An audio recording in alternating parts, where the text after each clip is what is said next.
नमस्कार मित्रों, आप सभी का हमारे चैनल पे बहुत बहुत स्वागत है। यहाँ से हम प्रथम कांड अर्थात बाल कांड के 5वें सर्ग का हिंदी अनुवाद प्रारंभ कर रहे हैं, जो इस प्रकार है। यह सारी पृथ्वी पूर्व काल में प्रजापति मनु से लेकर अब तक जिस वंश के विजयशाली नरेशों के अधिकार में रही है, जिन्होंने समुद्र को खुदवाया था और जिन्हें यात्रा काल में 60,000 पुत्र घेर कर चलते थे, वे महाप्रतापी राजा सगर जिनके कुल में उत्पन्न हुए।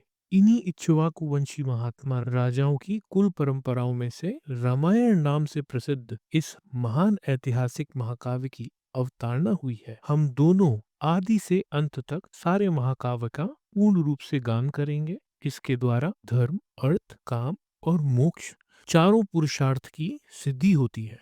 अतः आप लोग दोष दृष्टि का परित्याग कर इसका श्रवण करें। कौशल नाम से प्रसिद्ध एक बहुत बड़ा जनपद है, जो सरयू नदी के किनारे बसा हुआ है। वह प्रचुर धन धान्य से संपन्न, सुखी और समृद्धशाली है। उसी जनपद में अयोध्या नाम की एक नगरी है, जो समस्त लोकों में विख्यात है। उस पुरी को स्वयं महाराज मनु ने बनवाया और बसाया था। यह शोभाशालिनी महापुरी 12 योजन लंबी, 3 योजन चौड़ी थी। वहाँ बाहर के जनपदों में जाने का जो विशाल राजमार्ग था, वह उभय पार्श्व में विविध वृक्षावलियों से विभूषित होने के कारण सुस्पष्टता अन्य मार्गों से विभक्त जान पड़ता था। सुंदर विभाग पूर्ण बना हुआ महान राजमार्ग उस पुरी की शोभा बढ़ा रहा था। उस पर खिले हुए फूल बिखेरे जाते थे तथा प्रतिदिन उस पर जल का छिड़काव होता था। जैसे स्वर्ग में देवराज इंद्र ने अमरावतीपुरी बसाई थी, उसी प्रकार धर्म और न्याय के बल से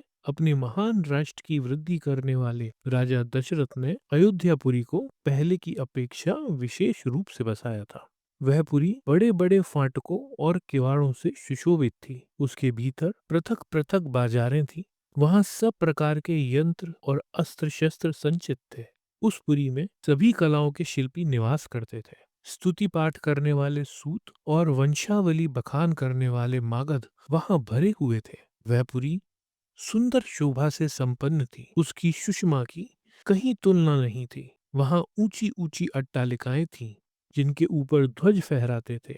सैकड़ों तोपों से वह पुरी व्याप्त थी। उस पुरी में ऐसे बहुत से नाटक मंडली थी, जिनमें केवल स्त्रियां ही नृत्य एवं अभिनय करती थीं। उस नगरी में चारों ओर उद्यान तथा आमों के बगीचे थे। लंबाई और चौड़ाई की दृष्टि से वह पुरी बहुत विशाल थी तथा साखू के वन उसे सब ओर से घिरे हुए थे।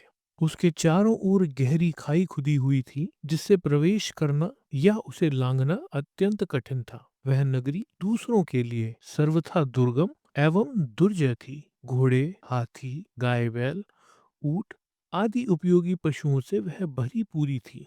कर देने वाले सामंत नरेशों के समुदाय उसे सदा घेरे रहते थे। विभिन्न देशों के निवासी वैश्य उस पुरी की शोभा बढ़ाते थे। वहां के महलों का निर्माण नाना प्रकार के रत्नों से हुआ था। वे गगनचुंबी प्रासाद पर्वतों के समान जान पड़ते थे। उनसे उस पुरी की बड़ी शोभा हो रही थी। बहुसंख्यक कूटागारों अर्थात गुप्त ग्रहों अथवा स्त्रियों की क्रीड़ा भवनों से परिपूर्ण वह नगरी इंद्र की अमरावती के समान जान पड़ती थी। उसकी शोभा विचित्र थी। उसके महलों पर सोने का पानी चढ़ाया गया था। श्रेष्ठ एवं सुंदर नारियों के समूह उस पुरी की शोभा बढ़ाते थे। वह सब प्रकार के रत्नों से भरी पूरी तथा सत महले प्रासादों से सुशोभित थी।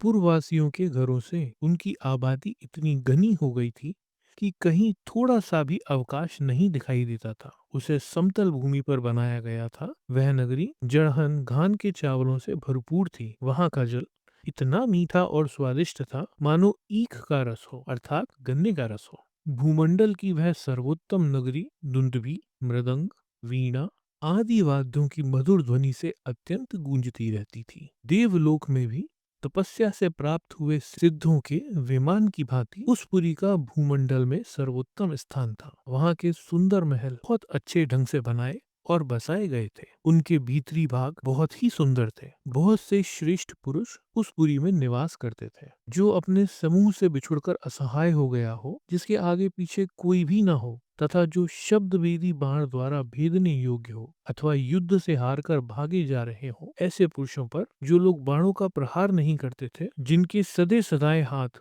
शीघ्रता पूर्वक लक्ष्य भेद करने में समर्थ हैं, अस्त्र शस्त्रों के प्रयोग में कुशलता प्राप्त कर चुके हैं तथा जो वन में गर्जन करते हुए मतवाले सिंहों, व्याघ्रों और सुअरों को तीखे शस्त्रों एवं भुजाओं के बल से भी बलपूर्वक मार डालने में समर्थ हैं। ऐसे सहस्त्रों महारथी वीरों से अयोध्यापुरी भरी पूरी थी। उसे महाराज दशरथ ने बसाया और पाला था। अग्निहोत्री, शमदम आदि उत्तम गुणों से संपन्न तथा छहों अंगों सहित संपूर्ण वेदा के पारंगत विद्वान श्रेष्ठ ब्राह्मण उस पुरी को सदा घेरे रहते थे। वे सहस्त्रों का दान करने वाले और सत्य में तत्पर रहने वाले ऐसे महर्षि कल्प महात्माओं तथा ऋषियों से अयोध्यापुरी सुशोभित थी तथा राजा दशरथ उसकी रक्षा करते थे। इस प्रकार बालकांड के 5वें सर्ग का हिंदी अनुवाद संपूर्ण होता है। वाल्मीकि जी द्वारा रचित रामायण के इस हिंदी अनुवाद को जन जन तक पहुंचाने के हमारे इस प्रयास में हमारे साथ जुड़ने के लिए मैं अपने समस्त दल के आधार पर आपका बहुत बहुत धन्यवाद करता हूँ और मैं ये आशा करता हूँ कि आप हमारे आगे आने वाले सभी अनुवादों को इसी प्रकार रुचि लेकर सुनेंगे। धन्यवाद।